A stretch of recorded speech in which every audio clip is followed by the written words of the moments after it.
feeling a little extra wolfy today because of the full moon that's supposed to occur tonight.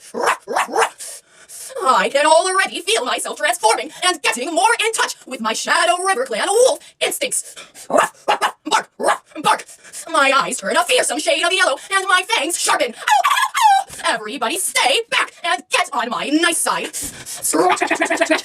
Unless you want my fleas and a pair of wolf fang-shaped bite marks in your arms. But don't worry, Jake, I won't attack you.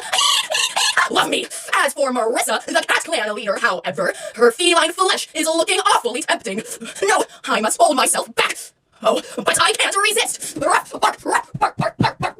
Be part of my wolfy feast.